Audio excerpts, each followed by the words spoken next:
What's up, college basketball fans? Welcome back to another episode of Bourbon Beer and Basketball.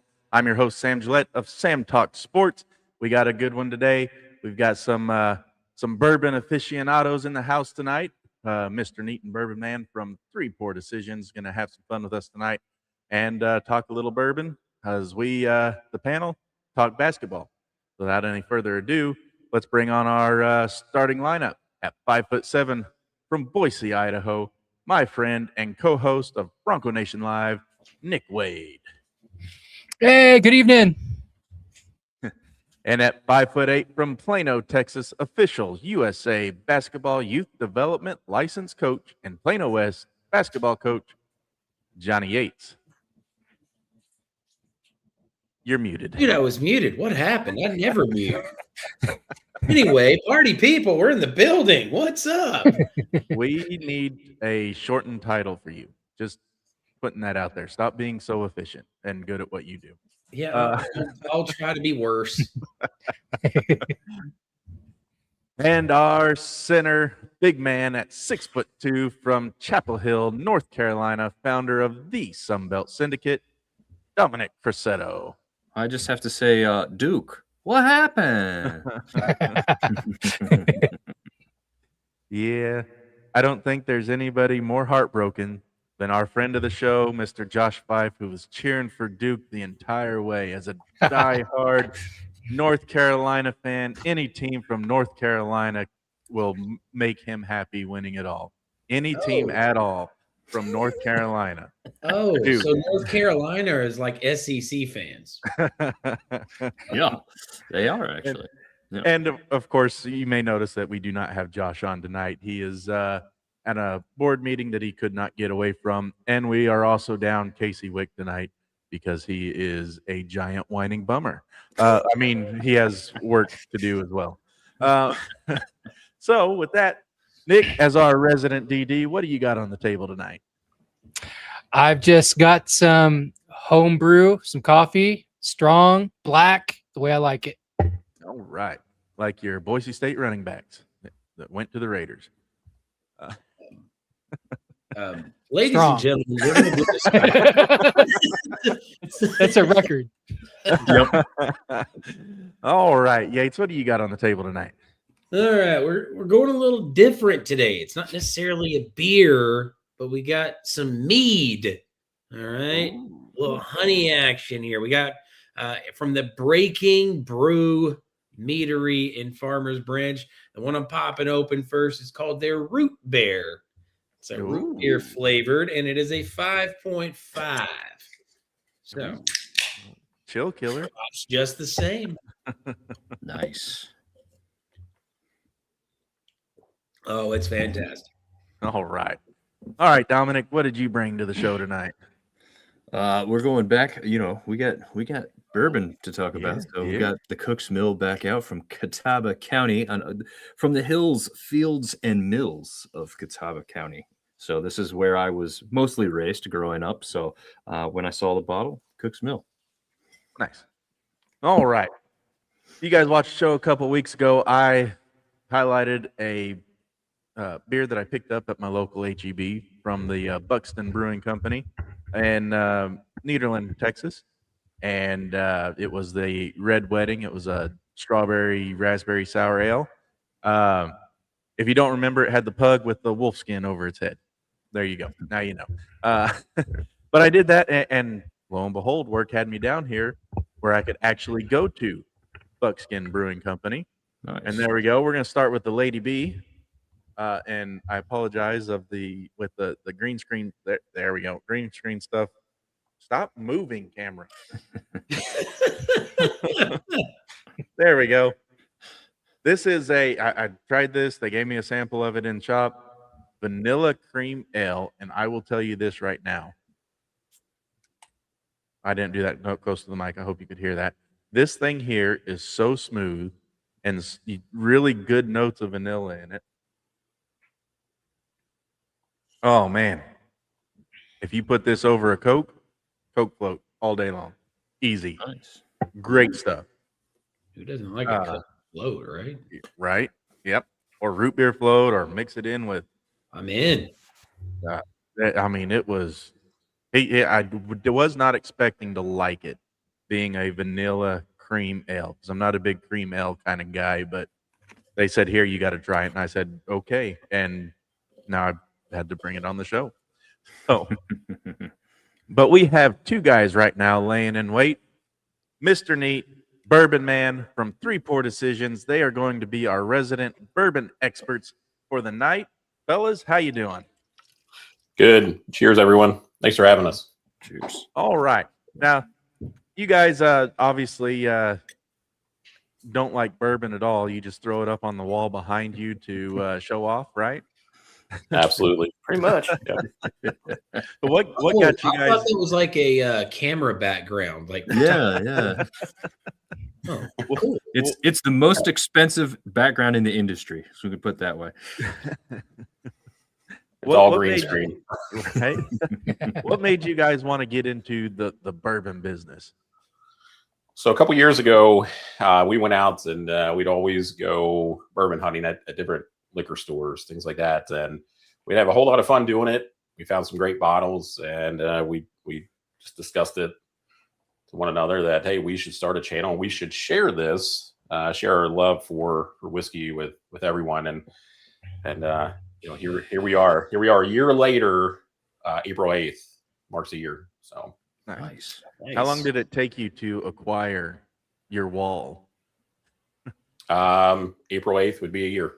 Oh, so you started. Okay, good. Yeah, I mean, So you didn't start before you started the channel.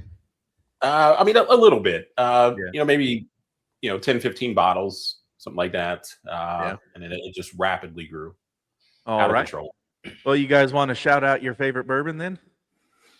Well, my favorite for this show is going to be OKI 10-year. This is a 10-year double oaked MGP distillate that is bottled in Bardstown, Kentucky by OKI. So it's 5-year MGP juice that is then aged for another 5 years in a second oak barrel. Wow. Very, very good. nice. So you mentioned MGP in your last episode when you were doing the blinds, and I'll be honest, as much as I drink bourbon and whiskey, I did not know exactly what that was. Could you just expand on that real quick for the people that are watching that don't know what that stands for? I'm sorry, say it one more time. The MGP, for those Yep. that don't know what that stands for. Okay, so well, MGP, I mean, they're out of Indiana. They're probably the largest non-distilling producer. They now own who else do they own now? They bought out But out Penelope. Yep. Penelope. So yeah, I mean they're the largest non-distilling producer that's really around. So MGP, just the name of the distillery. Gotcha. All right. For this one, I had to bring an Augusta Distillery Buckner's 13. This one here is a single barrel picked by the Party Source down here in northern Kentucky. This is a hazmat coming in at 142 proof. That does not drink anywhere near that 142 proof. So It's it's a dangerous. fantastic bottle. Oh, it's dangerous. Very dangerous. Nice. You know, we're over here with our 5.1s and 5 point. On your knee. I've got 44 over here. I just double checked. All right. 44%. 100. Put them away. We're not comparing. All right. Well, the drought is over in Champaign after 21 years of waiting. The Fighting Illini are back at the Final Four. It started in the South Carolina Regional, where the number 3 seed Illini made a statement. I want to say there, Illini. He did it. Yay. Statement with their 105-70 blowout of number 14 Penn, 14 seeded Penn, I should say, followed by a clinical 21-point victory over VCU. The road got tougher in Houston, but Brad Underwood's squad didn't blink. They stiffed number 2 seeded Houston in a defensive masterclass to reach the Elite Eight, setting up a high-stakes rematch with Big Ten rival Iowa, led by freshman breakout star Keaton Wagler, who dropped 25 points to earn the South Region MOP. The Illini held the Hawkeyes to just 23% shooting in the final or in the second half to secure the 71-59 win. A lot of people thought that game was going to be a whole lot closer at halftime, and then Illinois just came out at the second half and stifled them.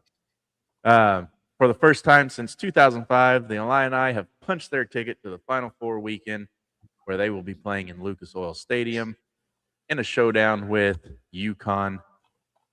The journey continues, fellas. Let's talk about Illinois and their path. Yates, what stands out most? And we're going to get into UConn and all that stuff too. We're going to just break down team by team. Who stands out the most for Illinois? Who's got the best chance of showing up and putting UConn in their place, something Duke could not do for a whole game? Just before we get into all of that, I just want to say how fun that team was 20 years ago that they had in the Final Four.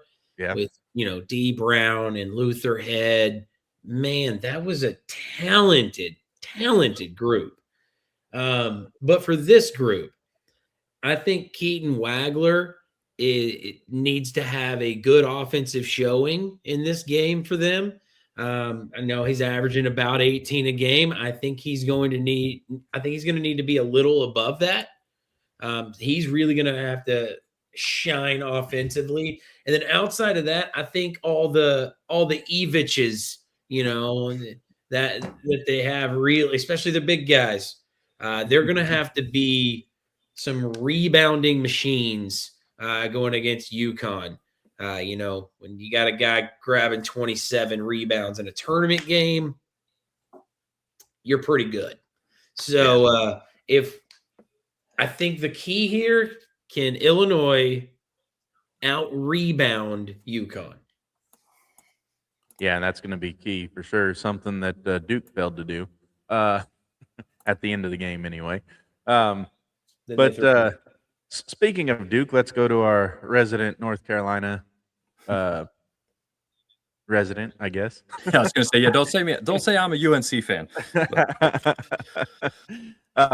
Dominic, that the Illini won every game of their tournament by double digits, considering they probably had one of the easier paths with Penn, VCU, and then happened to play an Iowa squad that probably ran out of emotional steam in that second half to continue the magical run that they had.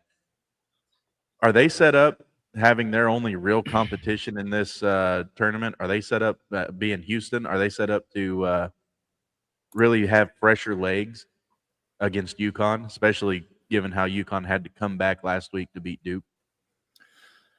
I don't know about fresher legs. I mean, we just saw Murkovich, talk about, maybe not even been going in that game, right? But he said he unfortunately he said something about not being around anymore if he didn't play in that game.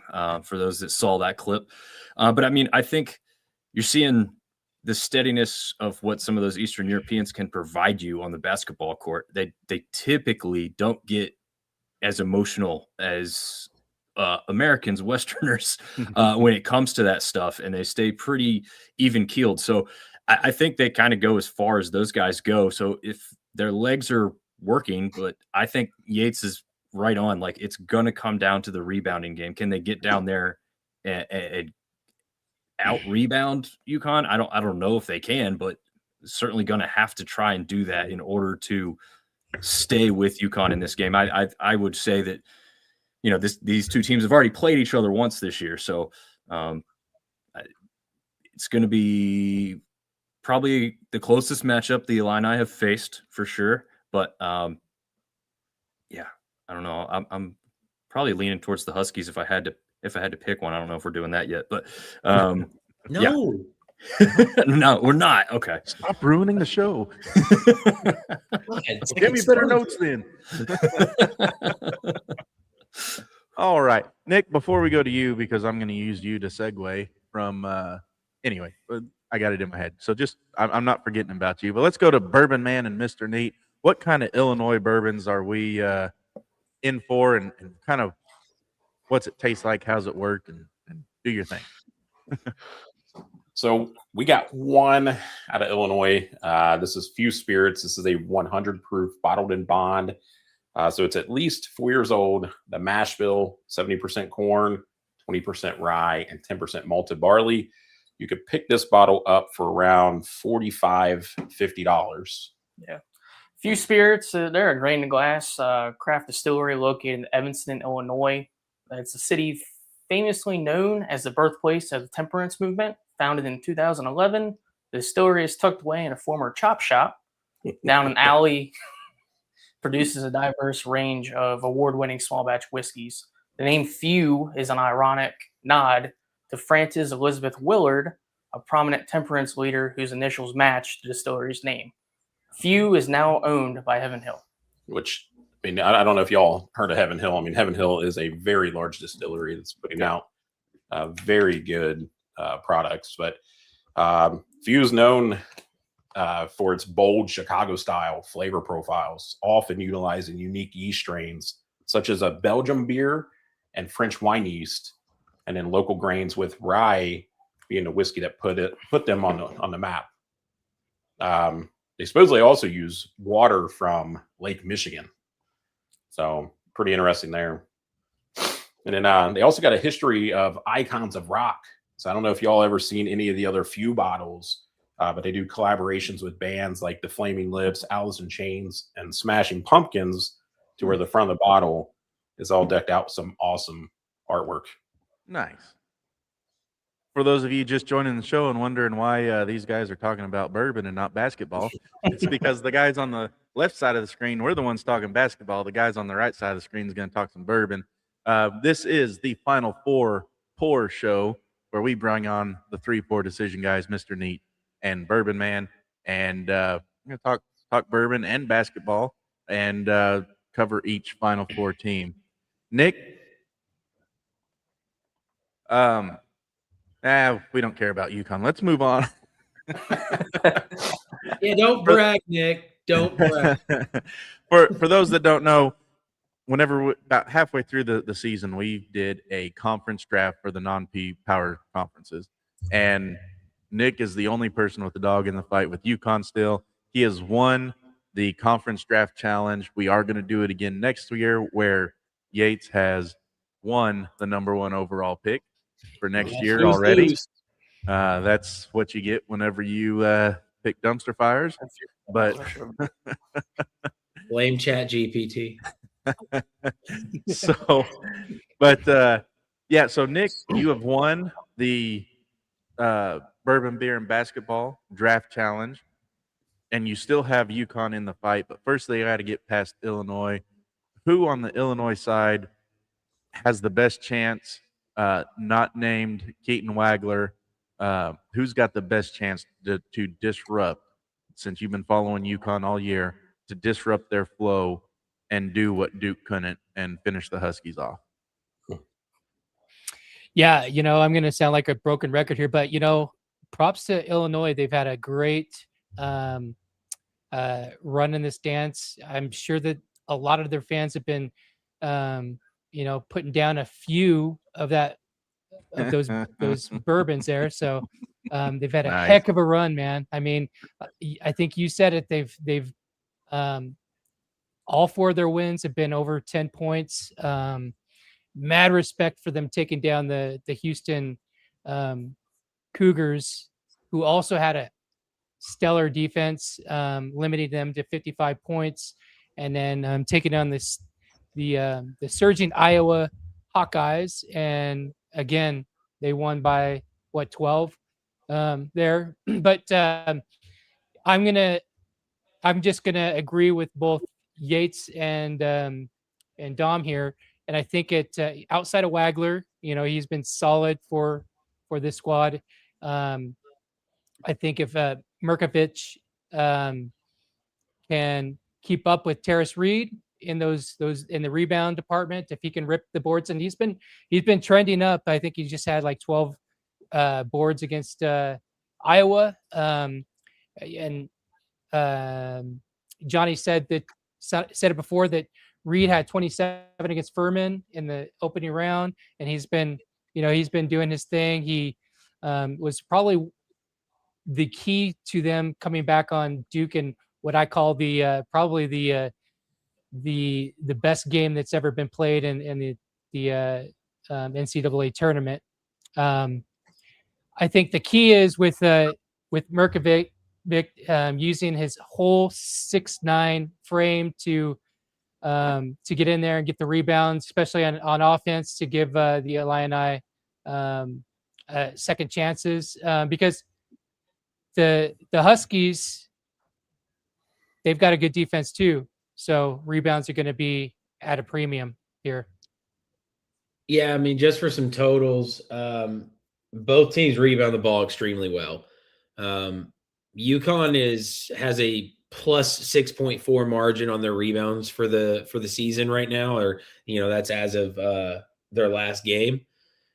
Illinois has a 10.3 plus rebounding margin. So I think this is where the battle is going to be won and lost, is who is going to finally lose out on that margin. All right. Yeah, I'm excited for Illinois being back after 20 plus years, back in the mix of it. See how they handle everything. But I'm even more excited before we look at UConn. Crack open beer number 2. Nice. This one, the pug's name is Nancy, in case you couldn't tell. And this one is called Wrong Clamp. It's an amber ale. It's a 5.8. And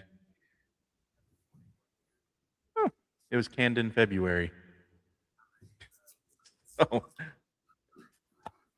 means it's going to be pretty good. It's aged. yes. Not the right kind of age. Oh, those aren't supposed to age. Really good. Amber ale, if you like them. I mean, it's smooth. These craft breweries, I have yet to find a beer that I absolutely would not ever touch or drink again. Let me rephrase that. The craft breweries that I've been to in person. There's some beers that I will not touch again that I have not been to, but I've picked up. Yeah, some 10-pointers that we won't talk about anymore. But it's a good one. If you like amber ales and you're down in Nederland, Texas, Buxton Brewing Company, really good beer so far. I haven't had one that I don't like. Sam, if I could circle back on this few real quick. Look, anyone who likes to be able to drink a vanilla ice cream with a little bit of caramel drizzle, some dried fruit, nice rye spice. This bottle of Few, this bottled in bond, is for you. Yeah. Okay. Nice. You got my attention with ice cream. Same. This sounds like really, really good right now. You said like 50 bucks. Mm-hmm. That's not bad at all. All right. The hunt for 3 out of 4 is alive in stores. The number 2 UConn Huskies are headed to their 3rd Final Four in 4 years after one of the most improbable runs in tournament history. The journey began in Philadelphia, where senior center Terrius Reed Jr. put the world on notice with a historic 31-point, 27-rebound performance. Power past 15 Furman. The Huskies then dismantled number 7 UCLA by 16 before surviving a physical Sweet 16 battle against Michigan State. But the defining moment came in the Elite Eight last week against top-seeded Duke, trailing by as many as 19 points. Dan Hurley's squad staged a furious second-half comeback, and with just 0.4 seconds remaining, freshman Braylon Mullins etched his name into March Madness lore, draining a 35-foot desperation heave to stun the Blue Devils and send Dan Hurley headbutting the ref. The Huskies win 73-72. Now the Huskies bring that Mullins magic to Indianapolis, where the quest for immortality continues this Saturday against Illinois. UConn isn't just playing for a win. They're playing for history. Yates, we started with you last time, and in true Chat GPT form, we're going to go to Nick.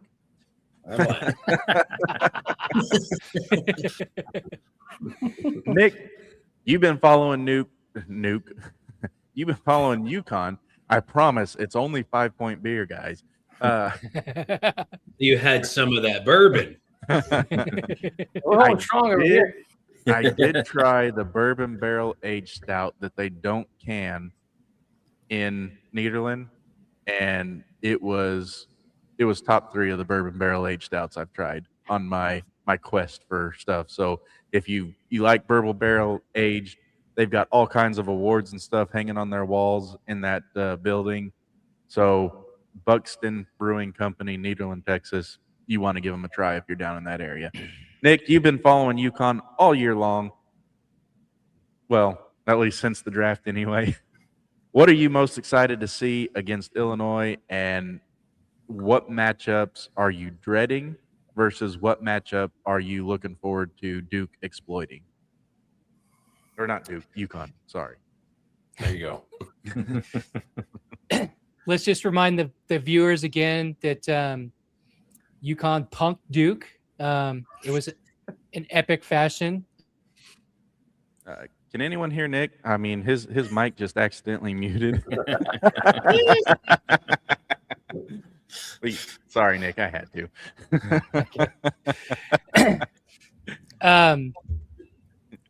Anyway, we came into this here bourbon beer and basketball show, the first of its kind. And right from the get-go, I told you I like Big East basketball. I like the old school Big East basketball when Seton Hall was good and Georgetown and all of them just beat up on each other. So it was only fitting that I won the draft lottery and I chose the Big East. And here in this establishment here at the BBB, the NA of the group won the challenge. Imagine that.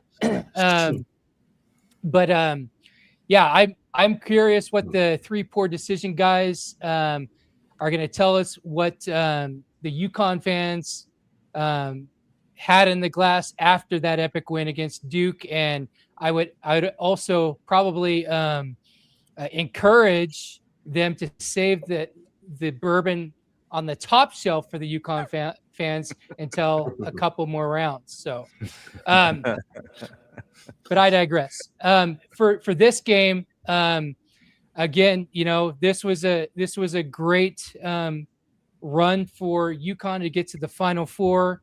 Honestly, coming out of the Big East tournament, I was higher on St. John's than I was UConn, but Dan Hurley and the UConn Huskies flipped that mindset that I had, and I'm back on the bandwagon, of course, because they won me this here bourbon beer and basketball lottery challenge. But in this game, I am what concerns me the most is one thing is I think that UConn has riding for them. They've beat 3 blue chip teams in a row. And UCLA wasn't even a challenge for them. But in this game, I think the concern should be on Wagler. Is he going to continue to perform like he has all season and in here in the tournament? I think the key is, controlling him on the perimeter, beyond the arc. But I'm going to go back to, the top board getters. I think what intrigues me the most is Mirkovic and Terrace Reed. I'm interested to see who comes on top with the amount of boards and winning that battle there. Because I feel like it's going to be won on offensive boards. But here's the key here, guys, and this is what won them the game against Duke, and that's steals. Okay. Right now, I'm looking at a 6.9 to 3.8 advantage for UConn. I think that you can't ignore that. I think it was on grand display there in the last minute or so against Duke when they tore Duke's heart out and stomped on it as Mullins hit that last second shots. Yeah. It's going to be interesting. Terrius Reed Jr. enters the Final Four averaging 20 points and 15 rebounds during the tournament. Dominic, how is Illinois going to shut down Reed? I don't think you shut that guy down. I think you hope to contain him at best, but I think he's probably the most consistent player on UConn's side. The secret to this game, to me, I think, is going to be how Alex Caravan performs. He's been really solid, really consistent, except for that game against Duke, where he did not shoot the ball well at all, had some of his lowest point totals of the season, but he had been performing. As Nick had said, they've gone through some blue bloods to get here, right? Some typical teams that you always see in the tournament. So he can perform in big games against big opponents. Does he return to that form here against the Illini? And I think, he's 6'8", he's a senior. He's going to want to go out on top. I think we're going to see a much better performance from Caravan in this one. And that big not spell success for the Illini if you've got two guys, like I said, Reed's consistent. You're going to get from him. If you compare that with Caravan, it's probably going to be too much. Yeah. All right. Yeah. Yates, you want to let these guys go first? No, we're going to go you first. I wanted to make Nick wait a little bit longer. So that I could segue. Brag and everybody hates it. Yeah. I'm only mad because I'm jealous. I hate you. UConn's got more than just one guy that can play. Obviously, you got Mullins that can just throw up half-court shots, a wing and a prayer, and just they'll go in. I mean, you got a guy like that. Steph Curry 2.0 comes to mind, but maybe less consistent. Yeah. But you also have Silas DeMary Jr. and then Terrius Reed Jr. You've got people all over the court for UConn. Are they going to match up well against Illinois, or is Illinois going to be in for some trouble? I think if you go size-wise, I think Illinois is just a little bit bigger, not much. They're both really big teams. Both these coaches do a great job of recruiting big bodies for what they need. And I think Dom hit the nail right on the head. I think it's going to be, what does Alex Caravan do?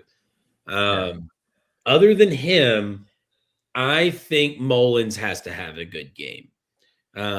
So outside of the rebounding game, the next key, I think, and I know Nick mentioned steals as well, I think the big thing here is who's going to win the three-point battle. They both shoot it at a pretty even margin. UConn shoots it just over 35%, and Illinois is just under 35%. And I think if UConn creeps up into that close to 40% range, I think that's going to give them the best chance because they are going to want to spread out those big guys or those quick guards that Illinois has as well. Keep the floor spread, let it fly, and let's see what happens from there. And big key, can Terrius Reed get a three? He's at 0% right now this season. And he hit one. He hits one, they win. I like that. All right, Bourbon Man, Mr. Neat. All right. What, as Nick alluded to earlier, what was the UConn fans? And I know we were texting during the game as well, and you're like, "Yeah, we got stuff for Duke all lined out," and then, well, now we got to struggle a little bit. So, what was UConn fans drinking? Get something with a dog on the label. Right. So, look, initially we had this bottle right here playing, the Southern Star Paragon. That's out of North Carolina. So we had to put that one aside. I still wanted to pour one up, though, for Duke because, that was a very good game. So, Duke, here you go. But Bye, Duke. Yeah. For UConn, we did turn up the heat since they did turn up the heat on that game. This is the Presidential Dram. This is out of Proof and Wood. This one's coming in 116.36 proof, at least 8 years old. Mash bill, 99 corn, 1% rye. and this is part of their DC collection, of course, being the presidential dram. Look, Proof and Wood, they are an independent blender, and they bottle spirits based out of Connecticut. Founded in 2015, the company operates as a non-distilling producer. So non-distilling producer, just to fill everybody in on really what that is. So they contract with other maybe smaller craft distilleries and stuff like that want to buy their barrels or even send them their mash bill and have them distill it there at Proof and Wood, and then either age the barrels in their facility or send those barrels back to that smaller craft distillery, wherever it could be in California. Who knows where they're at? Where they're going to take them, they're going to age them out and sell them under their own name. Does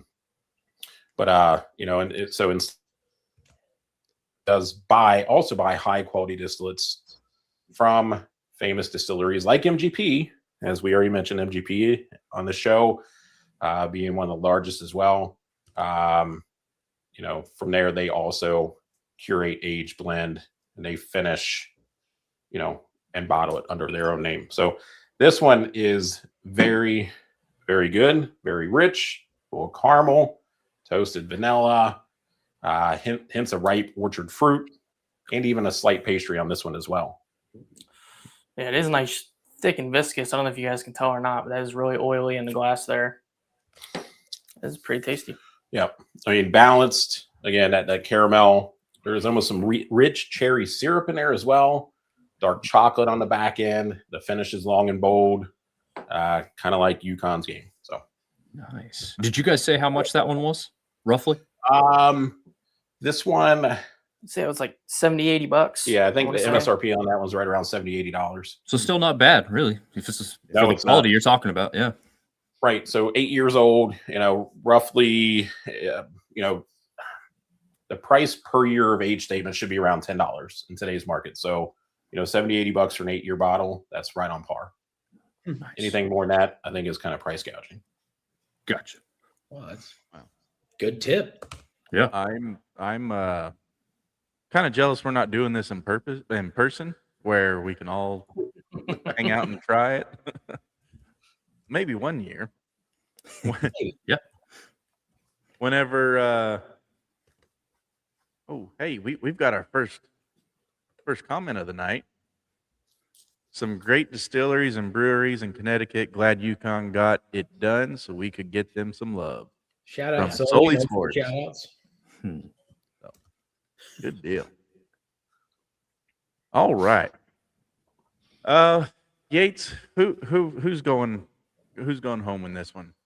Let's get your we're gonna call this our second chance, third chance, seventh chance, eighth chance, I need as many chances as I get because I don't have any Final Four teams left. I think I'm on my 10th chance bracket, if that makes any sense. But it's been a rough year for me on my brackets, but I'm on my oops, I accidentally picked the wrong button. That's all that happened. This isn't for points or anything, but who do you got winning this game and what's the score? I think in this game, it is hard not to go with Yukon just because of the history of Yukon. It has now been a few years since they've been there. What was it? When they won it in 2011 and then 2014. It's time. Give me Yukon. I think Yukon wins this game 78-75. Ooh, close. Nice. I like that. All right, Nick. Congratulations, Illinois. Great run. Nothing to feel bad about, but I am on my reconciliation tour with the Yukon Huskies. I'm sorry that I counted you out and placed St. John's above you. Clearly, you're the class of the Big East. This is why you were always ranked ahead of them in the net and everywhere else. That's why you got a number 2 despite not winning the regular season or the conference championship. This period in time is really matching actually Dan Hurley's life. Coming up, being compared to Bob Hurley Sr. and Bobby Hurley. He played for Seton Hall in the Big East. Mhm. He took a year off and he came back, collected his thoughts, came back, and he ended his college career. He scored 1,000 points in his college career. Nothing to sneeze about. Wasn't an NBA player like Bobby, or he didn't win an NCAA championship like Bobby at Duke. But the guy has heart. The guy never quits. And this is what I see. They last year they didn't perform like they should have. They coming off a back-to-back championship years. I feel like this is a season of destiny for them. Mirrors Dan's life to a T. I think as we said in our one-on-one, I think UConn pulls ahead of them and wins this 70-65.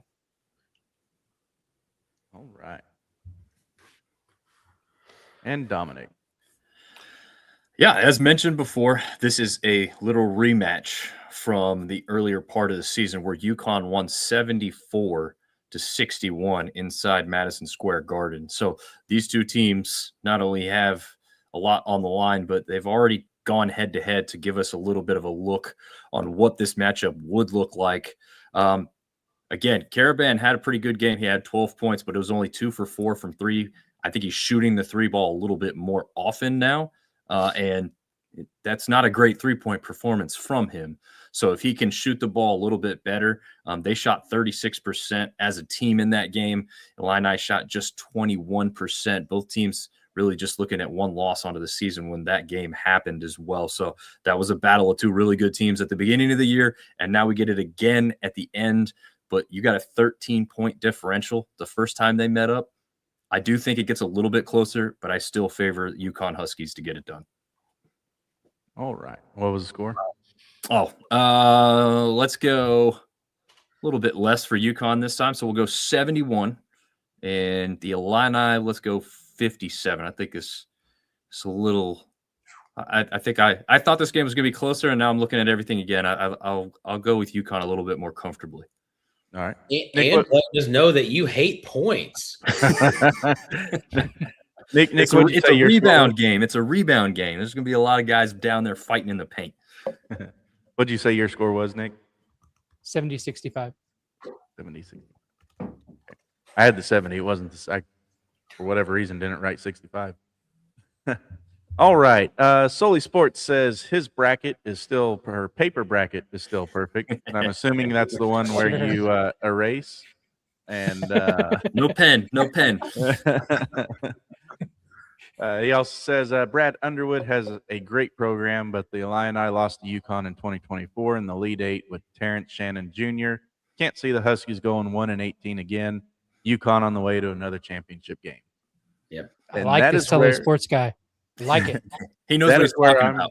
I'm going to break away from the crowd, and I'm actually going Illinois. Ooh. They are the only team that maybe not the only team, because there's 4 women's teams that did the exact same thing on the women's side of the bracket.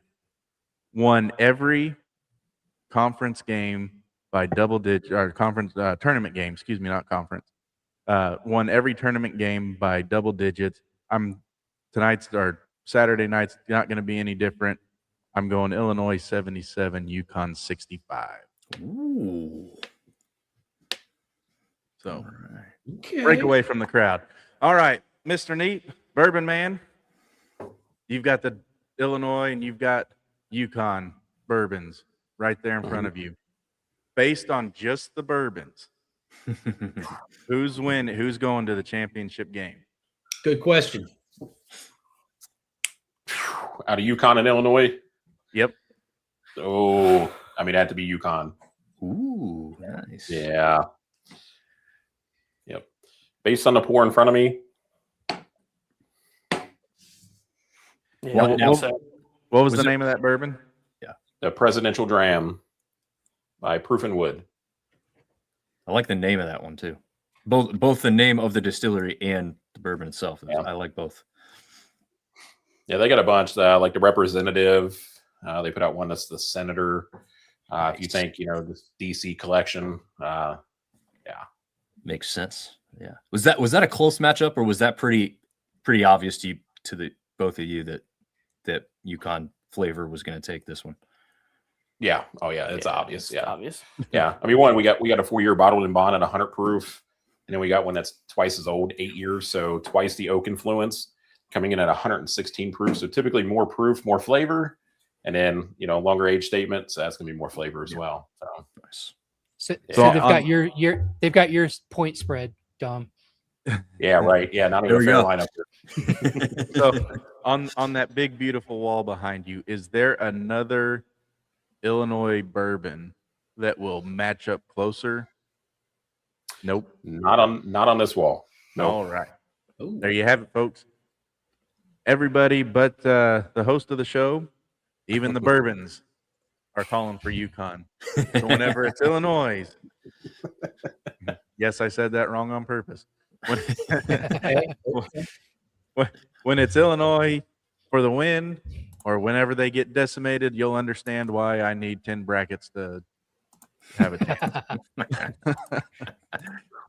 All right, we're going to take a quick 2-minute break here.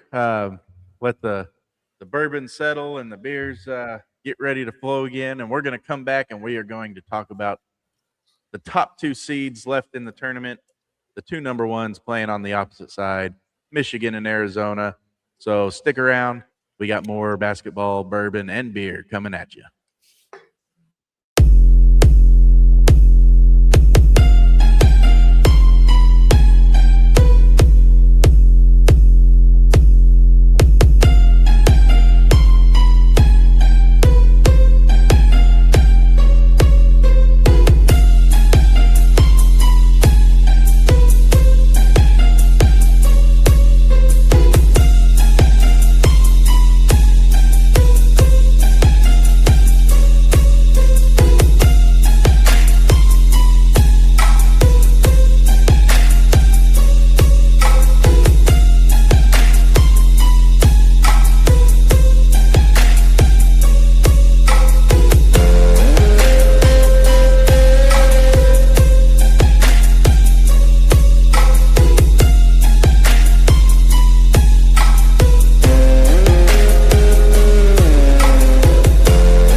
All right, welcome back, bourbon, beer, and basketball fans, to the continuation of the Final Four Pour Show. We've got 3 pour decisions in the house tonight.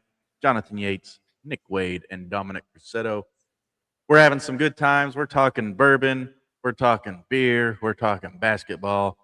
Final Four action this weekend. National championship coming at you.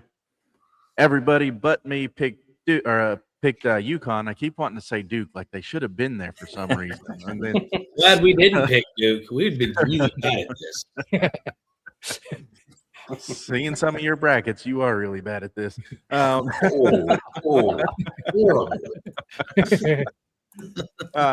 Everyone but me picked Yukon for this one, including the bourbon. So we'll see how right or wrong I am. Yates, you said you were going to crack open another one. What you got? All right. So it's still out of the Breaking Brew meadery here. This one is known as the Dr. B's. So it's their take on a mead that tastes a little bit like a Dr. Pepper, or for you weird Yankees up there, Mr. Pibb. This was the 5.9. Oh yeah, still pops just right. It's not a bourbon pop, but it'll work. Let me have a bottle. Anybody know who John Boy and Billy is?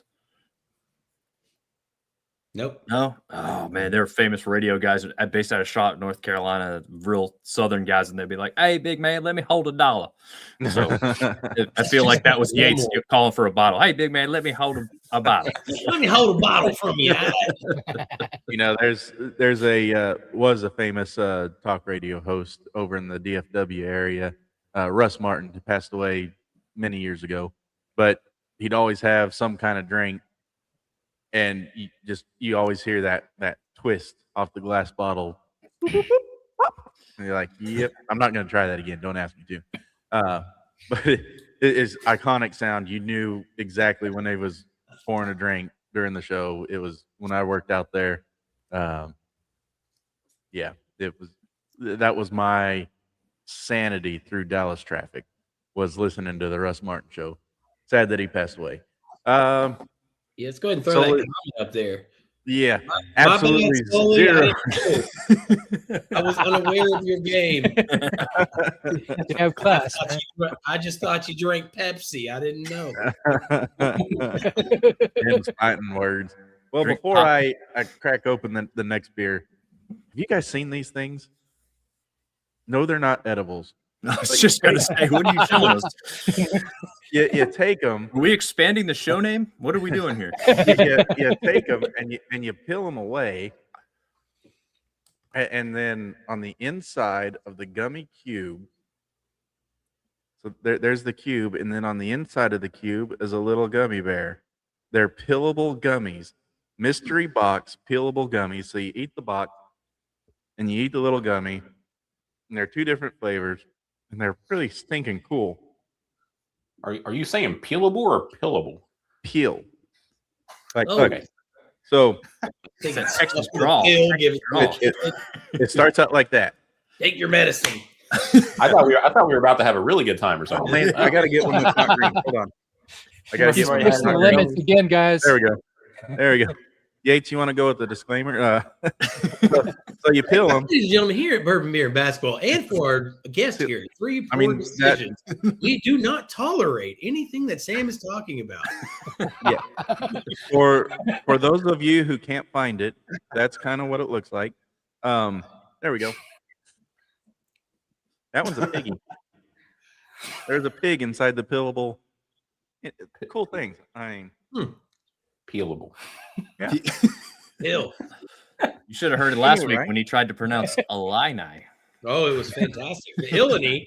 Illini. Illini. Illini. I went Illini. Who knew that an I makes an A sound? I mean, come on. Whatever. Had to have fun with it. Well, I got a question while you're chewing on them peelable gummies. You guys are 3 poor decisions, both of you, in the bourbon capital area of the states. Kentucky or Louisville. I mean, I would assume one of those two teams for the majority of the people in that region would be who you're selecting, or am I totally off base with that? No, I mean that's pretty much on par. Everyone around here is either Kentucky or Louisville. Mm-hmm. Which one? Unfortunately, not the best showing this year. No. Thank goodness. Sorry, I'm a Razorback.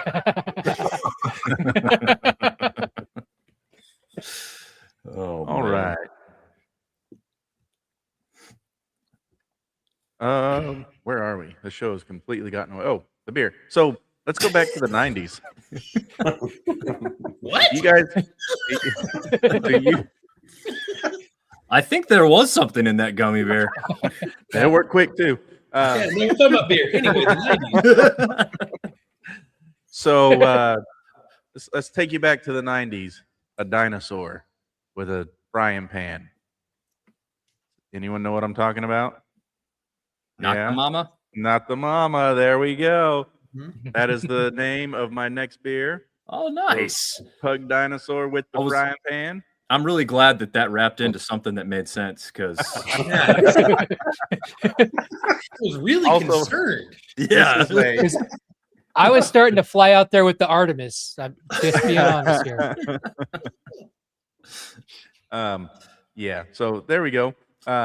They're entertaining is exactly the problem with sports shows with drinking involved. They're highly addictive and entertaining.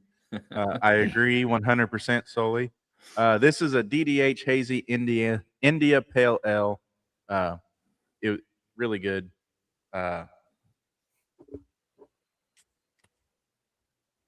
Yeah. I'm not gonna tell you when this was canned on because then there's another age joke in there. Makes sense. Yates is ready with a disclaimer at any I'm second, man. Locked and loaded. So it's really good. I mean, smooth, everything you wish for in a hazy India Pale Ale. DDH. I don't know what DDH stands for. Do you guys know what DDH stands for? Do not. Yeah. No. Yeah. I didn't think so. Too much math. Yeah. I think it has to do with some kind of brewing technique would be my guess. They told me there and I forgot almost immediately. So my bad. If you guys Well, are it was watching, It my was the bad. gummy bears, so it's Yeah. fine. Because they are No. killable. Heel. Oh, I mean, Free that's- drive handoff. That's not wrong when you're talking about on the court. yeah. Right? We'll So avoid it that's that way. Sam, you said DDH. Yeah. So like I think that's double dry hopped, Well, that makes sense. That actually sounds like what they told me. especially for We have some professionals here. Double dry hop. Yeah, it is that. Yeah. Good deal. definitely makes sense. You said it was an IPA.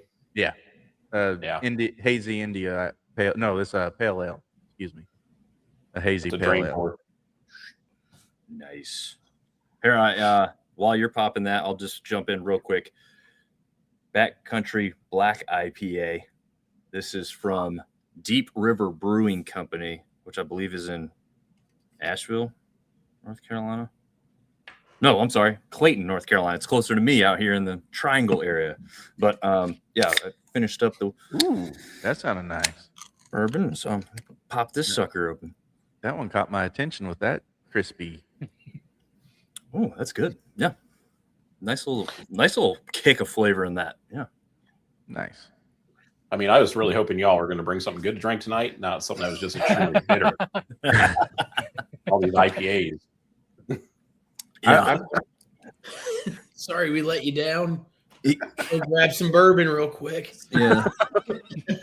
You know, there's a liquor. If anyone wants to Venmo me $50, I've got 6 minutes to get to the liquor store next to the hotel. He said something good, so $50 might not be enough. You You're right. Give me 1,000. Just a quick heads up, ladies and gentlemen. Everything that we talk about on this show is just our own viewpoints. We're here to entertain, not actually provide information. Nice.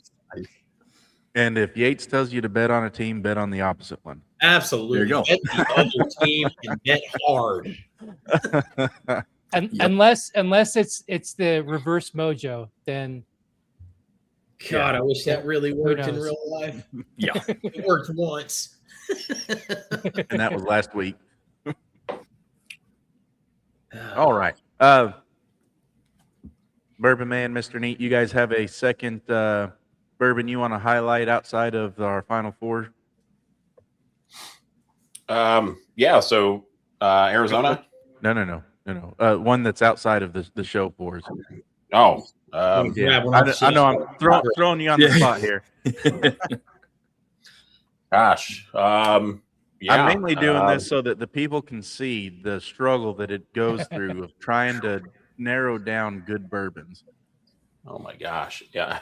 Green River. I mean, we got 700 plus. What do we go with, Mr. Neat? You want to grab?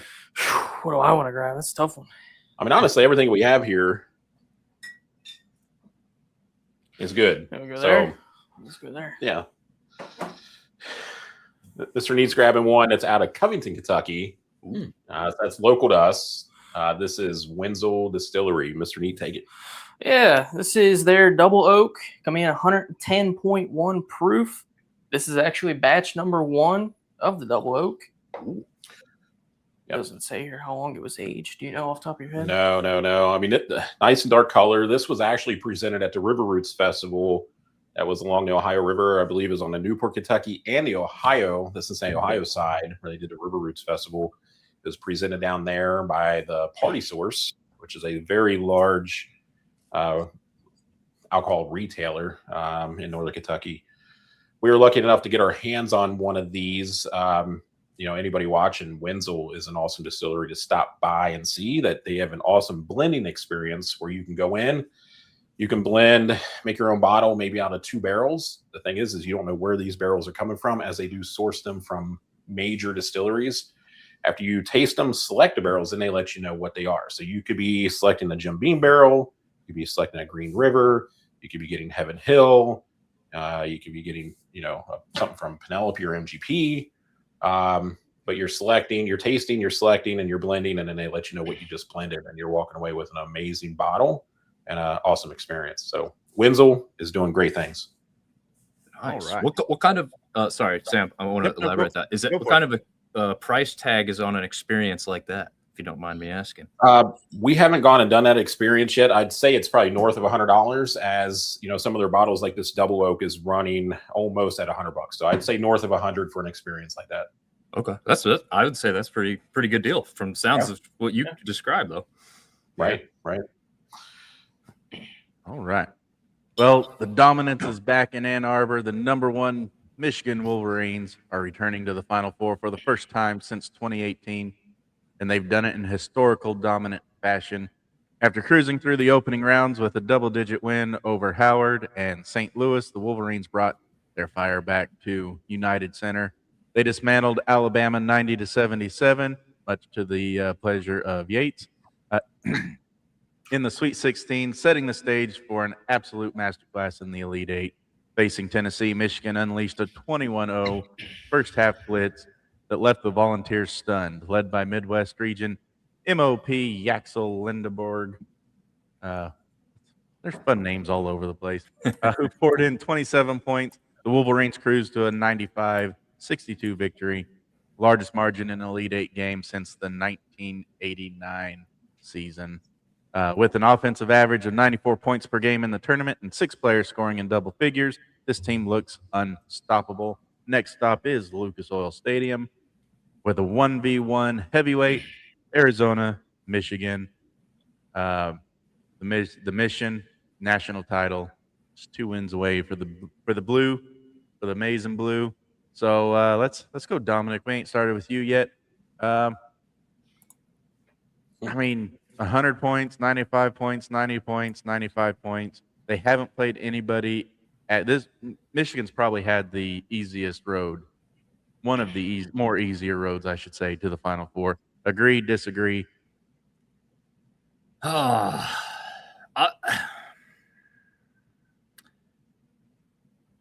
guess when they played them, yeah, I would probably agree. Like, I don't think Alabama was playing their best ball when they got to that game. Same thing with Tennessee. It's kind of hard to say that because they made, a couple games they've won in the NCAA tournament. But,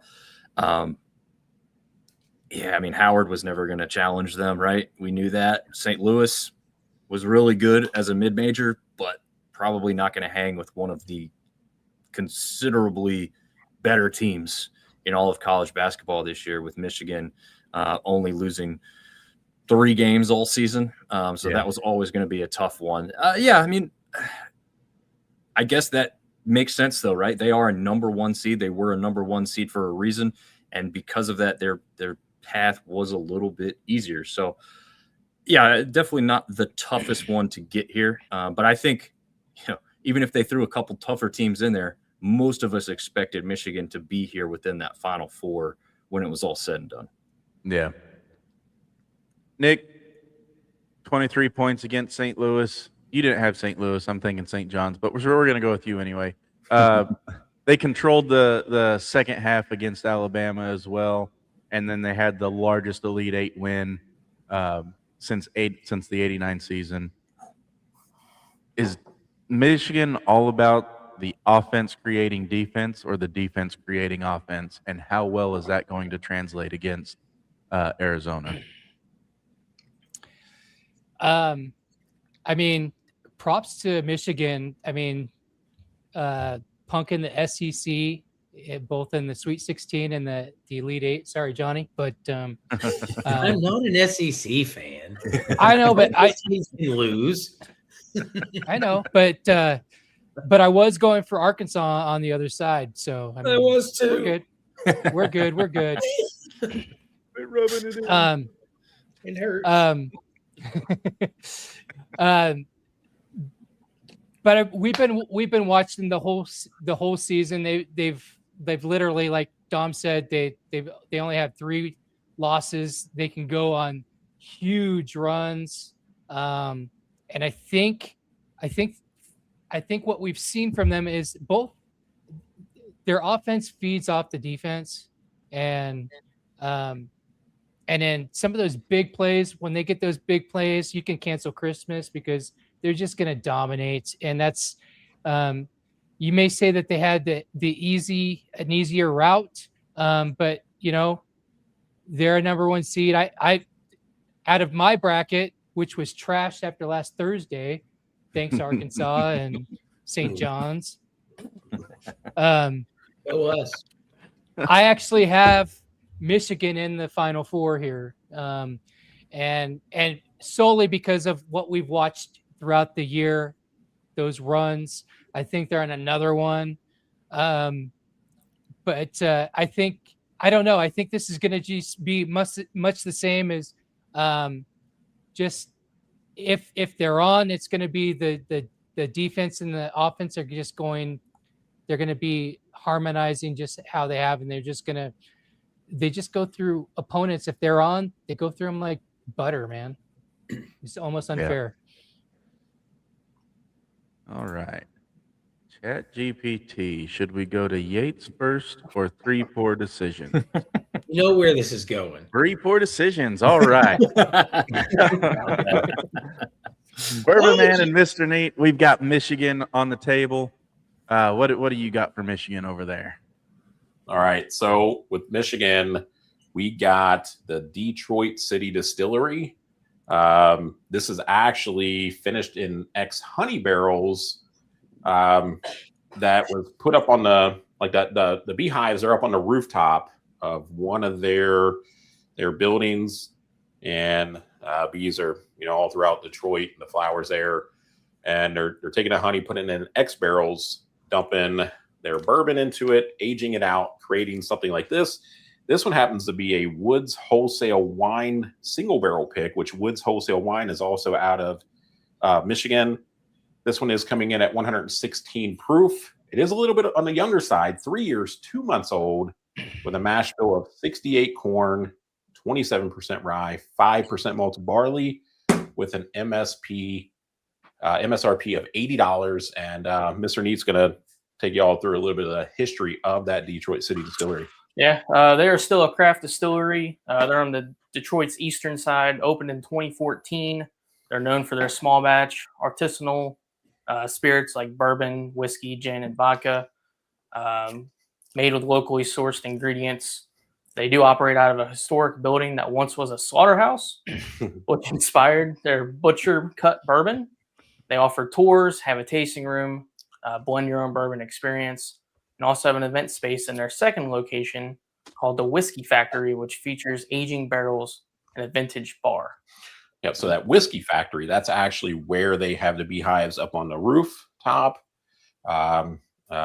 and then they harvest them from there. But they do produce a variety of spirits, including that Butcher's Cut bourbon, which Mr. Neat mentioned, Two-Face bourbon, homegrown rye, and then their signature honey bourbon created in collaboration with local nonprofit Bees in the D. That's the name of them. So Bees in the D. Yeah. So the spirits used the raw honey harvested again from the beehives located on the rooftop of the whiskey factory. On the nose, fresh honey, of course. And I don't know if y'all ever had those honey straws. If you go to, I don't know, some farms and things like that have fresh honey, they're in the little plastic tubes. You can buy them. Yep. Oh man, like this is absolutely those honey straws. The cinnamon, some green apple. Ooh. I mean, this one is actually very, very good. I mean, a lot of honey finished bourbons have a tendency to come across like a little bit sweet, a little bit over honeyed. Not this one. Detroit's doing it right with this. All right. I'm it's after 9. I can't even go see if they haven't. I'll check tomorrow. I mean, you can hop on the Woods Wholesale Wine website. That's where I sourced a couple bottles from. You can order it, and then they will ship it. Nice. Have you been to that one in person? I have not been to that one yet. Okay. I knew you sounded like you knew a lot about how the honey was up on top and everything else. So I just didn't know if it was something you got to actually see. Nope, not yet. I mean, that is a smaller craft distillery. We're hitting a lot of the legacy distilleries first. Gotcha. I mean, we have done a couple crafts, but yeah, we'll be hitting more craft distilleries here soon in the future. Nice. Yeah. All right. Well, ChatGPT says it's time to go to Yates. So Took a while to get here. Michigan's the only team in the tournament to record at least 90 points, 10 3-pointers, and 8 blocks in every game of their run. Is this Michigan-Arizona game pretty much the national title, no matter what happens on the other side of the bracket? It's hard not to say yes to that because both of these teams are complete. Both of these teams play good defense. Both of these teams can score the basketball, and they're both number 1 seeds. It is hard to say this probably might be an actual national championship level game. The common opponents that they between each squad, when we talk about Alabama as being one of them, Michigan State being another one, Purdue being another one. The margins are all different, but for the most part, Arizona has outscored the common opponents. But I think the name of this game for Michigan is Elliot Cadeau. How is he going to run, guide the ship? Is he going to captain it like he's going out of style and going to turn it over, right? Or is he going to be able to take care of the basketball? If Michigan limits their turnovers in this game, I think it is because of what Elliot Cadeau does. Yes, I did notice that Soli just put in the chat there. Elliot Cadeau did have an allergic reaction to something. He's not going to be 100%, but he is going to play. He's going to join the team later this week in Indianapolis, but he's 100% going to play. We saw what that did for the Illini when Mikovic got out there and played, even when he was questionable. So that's my take. Elliot Cadeau is the name of this game. All right. Allergic reaction. That's interesting. Yeah. It's from the damn bees. That's what happened. Yeah. Honey got to him. He was at the distillery. Things went awry. Or the pillables. There we go. Would have been a pillable. Now, is this a few issues, or what was the other name of the bourbon? Or is it a presidential reaction? It was a Woods kind of reaction. Oh, gotcha. Okay. That makes sense. I'm trying to stall because my notes are my notepad just went, hey, no. I'll get where we're at. The next team is Arizona. Yes, it is. But I had a nice little monologue set up, but it just won't open back up again. So let's just go to Arizona. Yates, what are you looking forward to most out of this matchup with Michigan and Arizona? I want somebody to hurt Arizona like they hurt me. But no, seriously, Arizona might be the most overall complete team within the tournament when you just talk about the level of guard play that they have to the level of big that they have. They're able to go too deep at basically every position. They can score the ball, and they score it at 86 points a game. Last I checked, they were giving up just around that 70 margin. So they got a pretty sizable margin there. I might be wrong on that. Let me recheck myself. Yeah, 68.8. Okay. So if you're outscoring opponents with that kind of margin, you're already a good team. I think your guards are going to be key here as well. I think it's going to be the Elliott Cadeau against Braden Burry's matchup that will really tell what this game is going to be. But man, I think if the freshman Burry's kind of shows what he did in that Sweet 16 matchup and that kind of what he's done the entire tournament, I think Arizona has a really good chance here, especially as we saw earlier with Elliott Cadeau probably not being at 100%. Yeah. Nice. Good point. I wish their whiskey was as good as their b-ball. A little foreshadowing, is there? Yeah, it sounds like it. Well, since Arizona's basically all desert, good luck. It's a dry heat. It's a dry heat. All right, my notes finally loaded, so we're going to get into this. The drought in the desert is over for the first time since 2001. Arizona Wildcats are headed back to the Final Four. After sweeping the Big 12 regular season and tournament titles, Tommy Lloyd's squad entered the big dance as the West top seed and never looked back. They opened with a dominant double-digit win over LIU and Utah State. Both Nick and Josh's teams just out, bam.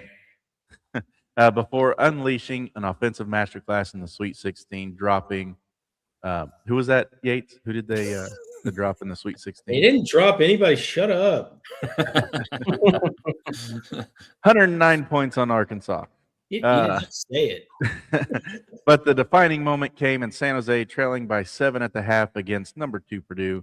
Wildcats locked down, outscoring the Boilermakers by 22 in the final frame, led by freshman standout Koa Pete, who dropped 20 points to break Mike Bibby's school record. Arizona secured the 79-64 victory. Now the 32-win Wildcats take their 13-game winning streak to Indianapolis. A 1-versus-1 heavyweight clash with Michigan awaits at Lucas Oil Stadium. Bear down, Arizona. The hunt for a second national title comes down to just 2 wins. So, going to Yates. One thing I wanted to add about Arizona that I didn't just now is they do shoot it at 36% from 3, but that's what's really good about this team is they don't need to shoot the 3. Yeah. They attack the rim so hard and so many times against each possession. Like Tommy Lloyd's basically like, hey, let's go back to old school basketball. Mm-hmm. Forget that 3-point game and watch us win. They just out tough opponents. Yep. Pop up solely here. Arizona outscoring opponents in the NCAA play by an average of 20.5 points. Closest game was 12 to Utah State. So congratulations, Utah State, on not sucking like everybody else. Yeah. as bad as everybody else. Yeah, you sucked a little less. Good job. All right. So Dominic, we started at the beginning of tournament play, and I've stated several times that Arizona's the most balanced, most complete team left in the tournament. Michigan a close second, but you got key performers have, unlike the other schools, have never been the same uh, for Arizona. Against LIU, it was Jaden Bradley. Against Utah State, it was Braden Burris. Against Arkansas, it was Everybody. Ivan Everybody. the Russian. Karchenkov. There we go. And against Purdue, it was Koa Pete. Is this quite possibly the most well-rounded team in NCAA tournament history? Maybe not the most talented at each position, but the most well-rounded, most balanced. It very well could be. I mean, you're looking at a regular season where the team lost 2 games in a row, shockingly enough, by a total of 7 points, and one of those games was in overtime as well. This is a really, really solid Arizona team. They were my pick to win it all, so I still have some semblance of chance to get towards the top of our group. I'm not going to win it, even if Arizona wins, because enough other people were smart enough to pick Arizona. But there's a reason that a lot of people picked Arizona, right? Like we said, we saw the resume throughout the entirety of the season. I mean, you can count. It takes more than 2 hands, I think, to count how many ranked teams that they played and beat this season. So it's just an incredible run that they're on all together. I would be very surprised if they don't come out on top in this one. This is one of those games where you've got number 1 versus number 1 on that side of the bracket, and something tells me that it's not going to be the better of the 2 games in the Final Four. I don't know why exactly that is, right? I don't have this great insight onto why that is. It just feels like one of those games that's got the ultimate buildup, but like UConn and the Illini might have a better game. I feel like Arizona could make this not a game with Michigan. Not that they'll completely blow them out of the water or anything like that. Michigan can score buckets just as well, but it may not be a 2 or 3 point spread. It may be closer to 8, 9, 10, but just because they start out pacing them and then the fouls at the end, make it look a little worse than it was. But I just think, I think you're right. This Arizona team could go back down as one of the best teams to ever do it if they come out on top in this one and then get to the championship game and win it as well. All right. I forgot to crack open my Final Four beer, so we're going to go to it. We're going to take you back to the 90s again. I mean, it wasn't just the 90s, but we're gonna go to the 90s because that's when I first started watching it, and take you back to those days where you're playing sick from school because you just didn't want to do your spelling test or whatever, or like the kids today, what is it, geography? Is that what you're? Yeah, that's the worst class ever. Yeah. So you go and you play sick. I do too. You play sick from school. It's not even green. Why are you blacking it out? Anyway, because it hates you. Yeah, you play sick from school and you watch the Showcase Shutdown. The Price is Right. Yeah, this is an homage to Bob Barker. Get it? Yeah. Price is wrong. Price is wrong, Bob. Anyway, this one's a 9.1. This is a peanut butter stout. And whenever he didn't tell me what it was when he made me try it off tap. He didn't tell me what it was. I'm like, oh, that is so smooth. Because I've done peanut butter stouts on here. It's one of the only beers that I absolutely did not like. This one is not like that one. So it was so smooth and so creamy. I mean, it was. Shut up, Yates. I saw the look. Get that disclaimer ready. I didn't say anything. The eyes talk, Yates. The eyes talk. I know, so good. I know. I'll try to control my facial. It tastes like. Do you guys remember whenever they used to have the peanut butter and then the fudge swirls inside the peanut butter and you spread it on the bread? Yep. Yeah, that's exactly what this tastes like. If you just ate that out of the jar, it is so smooth, so amazing. It's got the sweet is what hits you first. And then you get that bitter dark chocolate flavor on the back end of it. And it just, the best peanut butter stout I've ever had. This is even better than the peanut butter bourbons that I've had. So there's that. Well, Fighting words. Take it away. They might have a problem. if it's peanut butter bourbon, it's probably not a bourbon. It's probably Uh, peanut butter whiskey because it's flavored, and that is Yeah. Okay. See, that's where I don't know what I'm talking about. And that's why you guys are here. But yeah. So Bill and Also, I Sam, I can tell you've been It is again. I can tell you've been watching 3-4 decisions because you said with a nice finish. I was like, I know you got that from those guys because they're really good.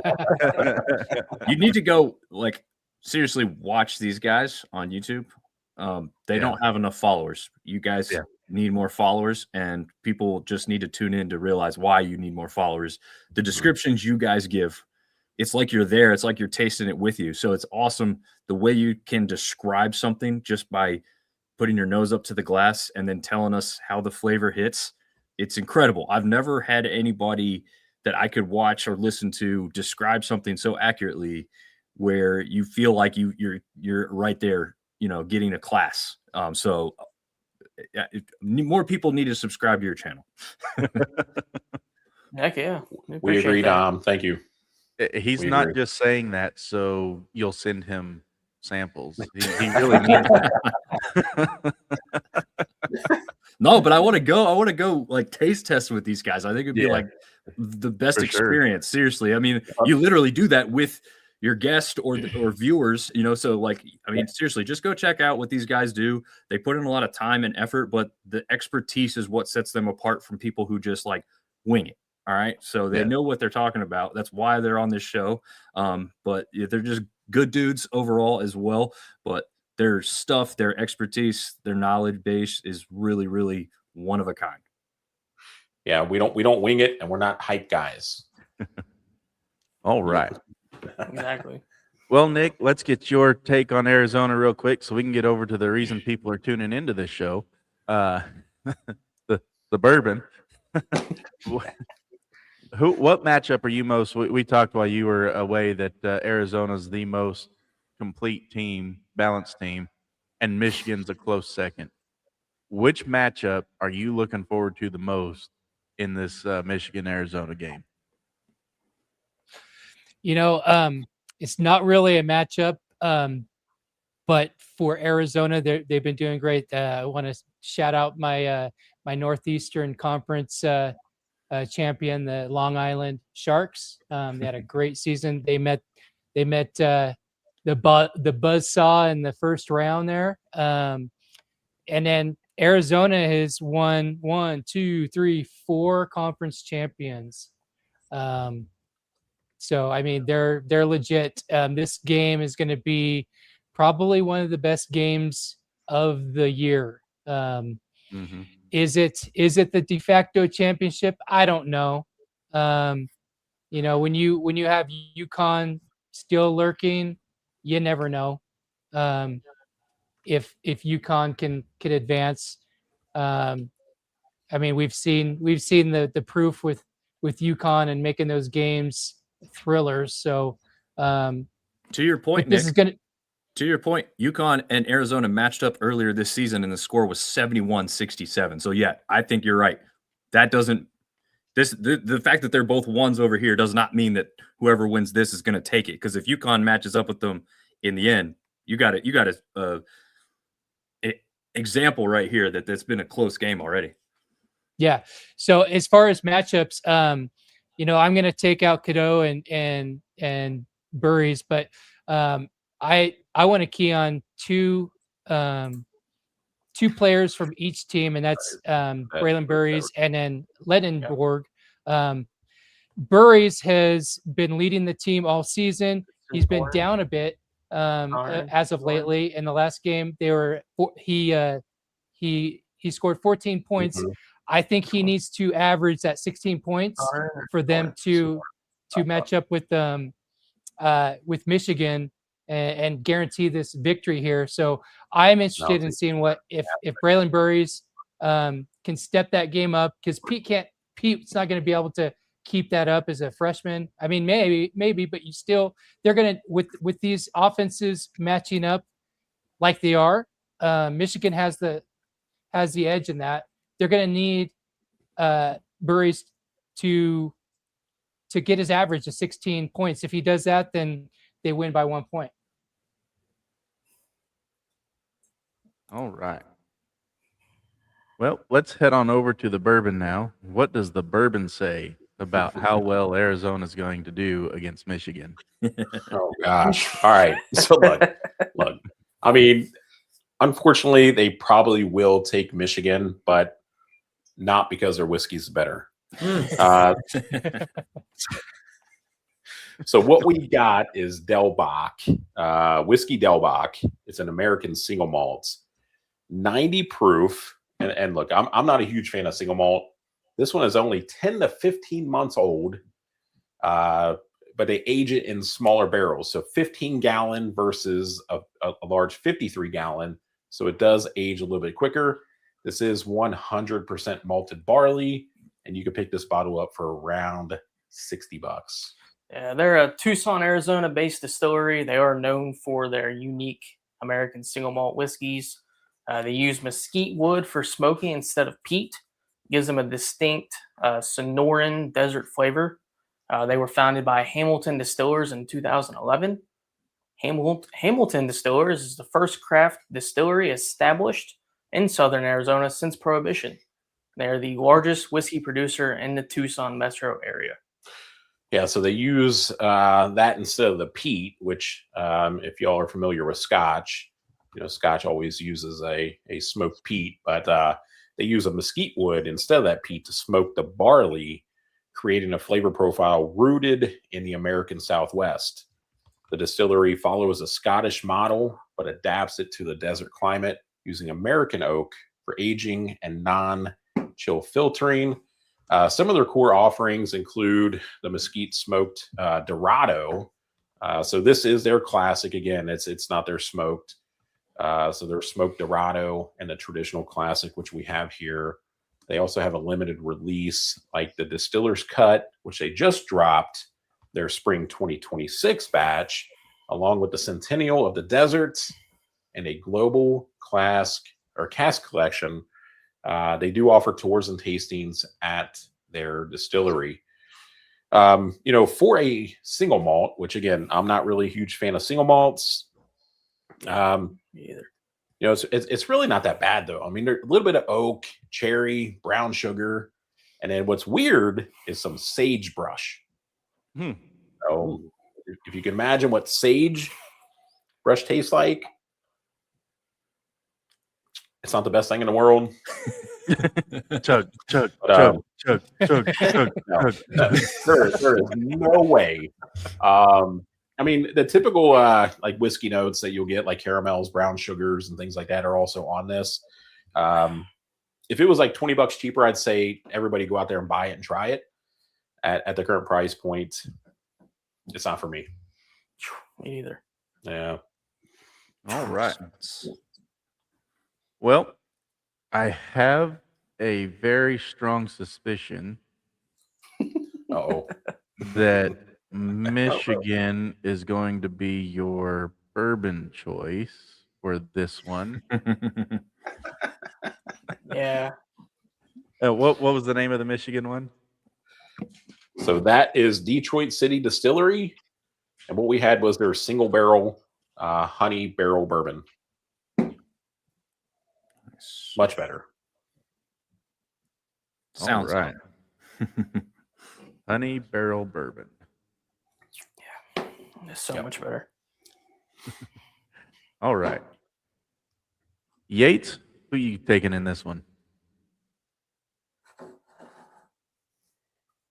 Oh, he's muted. You're muted. Twice. I'm Why? muted. I did that one on purpose because I had to finish typing an email because, the work never stops as a teacher. However, I think we're looking at an Arizona. My heart is telling me Arizona here. Score? Let's roll with 72-69. 68. Barn burner. Wow. Close. Mm-hmm. All right. 72 to 68. Nick? Actually, no, let's go Dominic. Ooh, okay. Well, the first matchup was 71-67. As we said, that was on the road at UConn. So Arizona traveled across the country for that one. They're not quite going that far this time around, obviously. And they've been on the run in this tournament. Where they're closing in on that 80-ish average, a little over 80. So I'm going to say they go 81. The longest have stood in 75. And I'm going to say, Got a good I was going to go 72 for Michigan. All right. I hope the mute button works. It doesn't.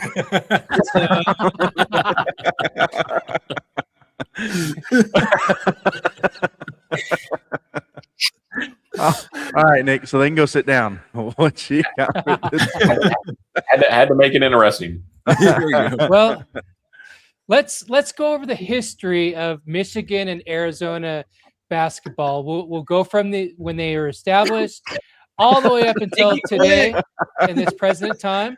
I don't know why you press the mute button. Yeah, we're about the halfway mark of the show, so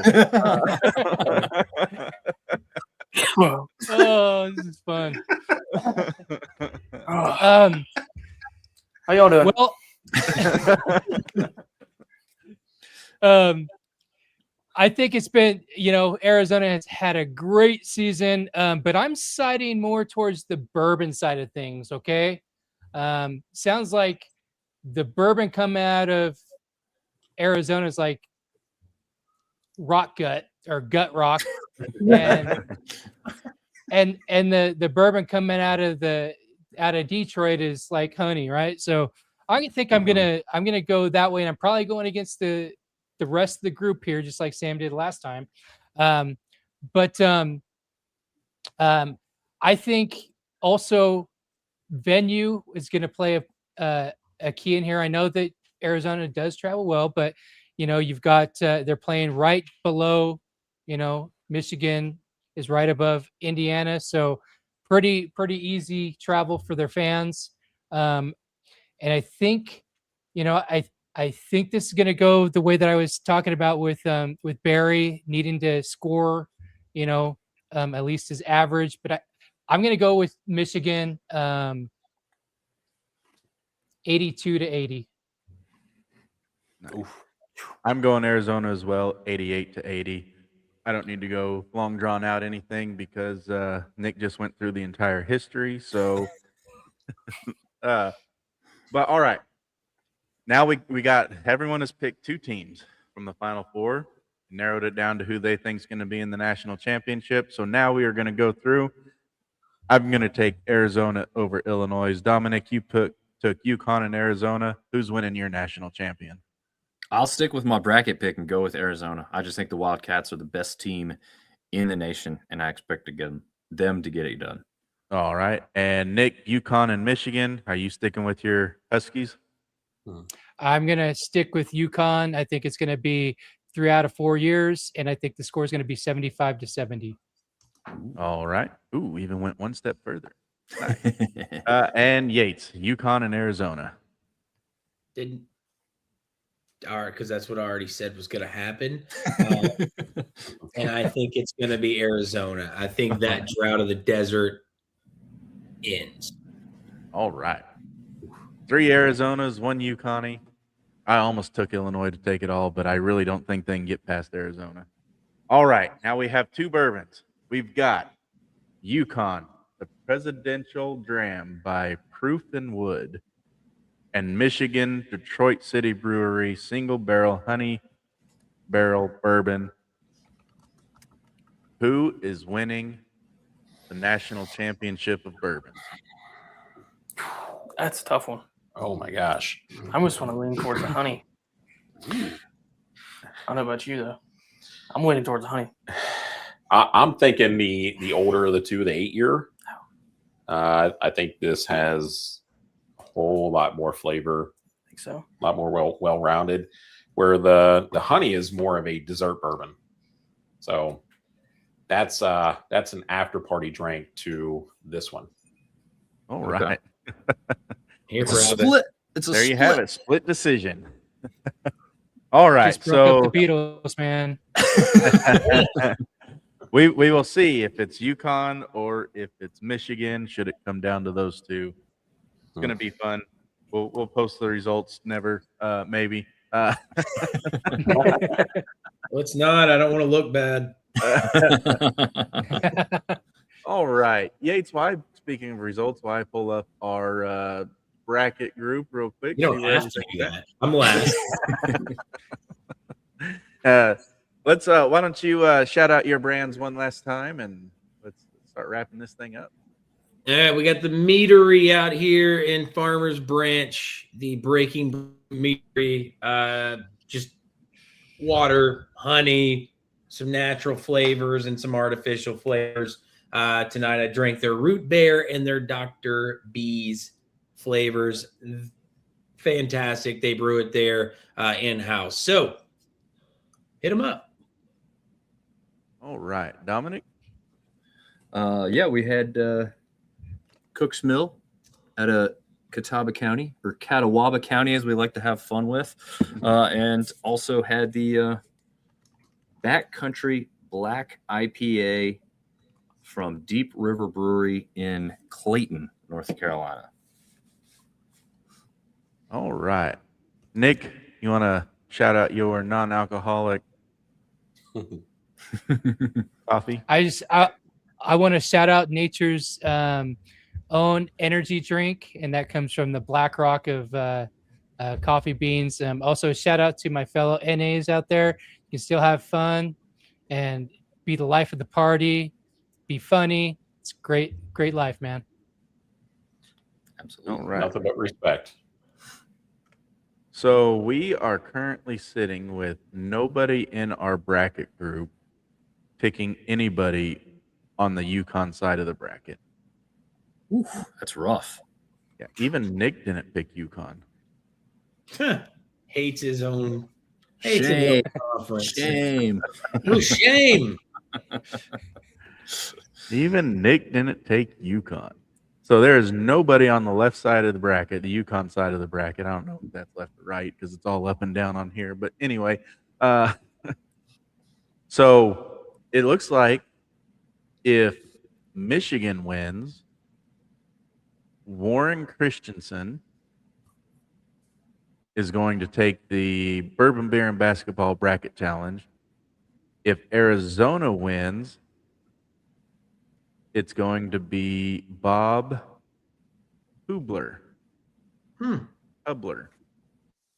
Bronco Bob. Bronco Bob.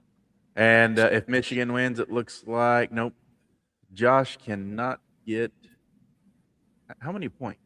How many points do you get for the championship? Someone find that out for me, please. That's a good question. I don't know. Actually, wait, I can look here. 11:30. Oh, no. You're finding that. Solely does say, you heard it here first, Yukon will defeat Arizona to win its third natty in 4 years. Ooh. Dang, Sully.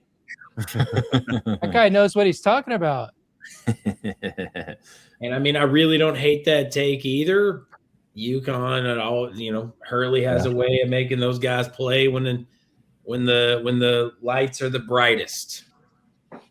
And Dominic, you're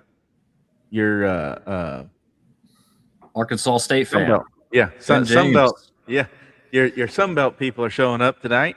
Yeah, we had an all Sunbelt women's basketball matchup in the Fab Four of the women's NIT. So yeah, the women Sunbelt wise didn't represent in the women's NCAA tournament, but they did represent in the WNIT. But now we only have one left, but they're going to the championship game. So congrats to the Marshall Thundering Herd on that one. All right. Sully says they won't go cold again. The Duke win. I don't know why I said it like that. The Duke win will propel them the rest of the way. All right. So Michigan wins. It looks like Josh will get second place. Josh Fife from the show, and he will be the highest finisher for us. So Josh knows ball. Nobody else does. All those Ken Palm ratings he comes up with. The guy that does all the stat stuff that knows ball. What? Yeah. All right. Crazy. Mr. Nate, give us your final brand shout outs. Final brand shout out. All right. So go back to this Buckner's here. The hazmat barrel, 71% alcohol, 142 proof, 13 years old. Yep. So that is a hazmat. Nice. Very nice. All right. Bourbon Man. So my shout out is going to be our upcoming pick that we're dropping here real soon, probably next week or two. We went out to Hartfield and Company and picked a Barton barrel that's 14 years old, coming in at 142 proof. It's a hazmat. It drinks wonderful. Only 73 bottles available, so very rare. It's going to be landing at Good Spirits in Northern Kentucky in about 2 weeks. Nice. So give us the price on that one if it's I'm guessing it's pretty pricey because of what you've just stated, but it's $189 a bottle. Woo! But it's 14-year Barton. Barton is owned by Sazerac. Sazerac owns Buffalo Trace. So very good distillery, very old bourbon, and it's a hazmat. Typically, you find hazmats that old being in American whiskey. That's where it's been finished in a once-used bourbon barrel. So this is a fresh bourbon barrel. You don't come across these very often. So $189 actually is a very good price for that. Price. Yeah. Wow. Very nice. Yep. Nice. So Good Spirits, Northern Kentucky, Crescent Springs, Kentucky. We'll be there signing bottles, actually. Nice. Hey. And you're sending us all a fresh bottle, right?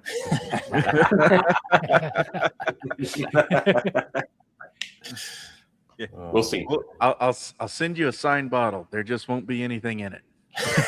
Yeah. Make that work. I think he said he'd gladly give you the Arizona one. I think that's what he said. The Arizona one. All right, real quick, cap off the beers of the night. Buxton Brewing Company. Yates, I know we gotta still get to you. Did we really? Yep. You already do both of yours? Oh, my bad. Never mind. It was the gummies, the peelable gummies. Yeah, those peelable gotcha. Vanilla cream ale, 5.1. Nancy the pug. That's the pug on these. Buxton Brewing Company, Nederland, Texas. And we had the wrong clamp was a 5.8 amber ale. There we go there. And then we got not the Mamba, the double dry hop hazy India pale ale, a 7.6. Not the Mama, yes, from the TV show. And then capped it off tonight with the peanut butter stout, a 9.1 showcase showdown with Bob Barker. Yeah. I do want to give a shout out to our friends of the show that have given us free stuff over the weeks. Three Nations Brewing Company in Carrollton, Texas. Great beer, great food. Go try their smash burger. It's awesome. Drink their beer. They give you free samples of everything that you want over there. Great stuff.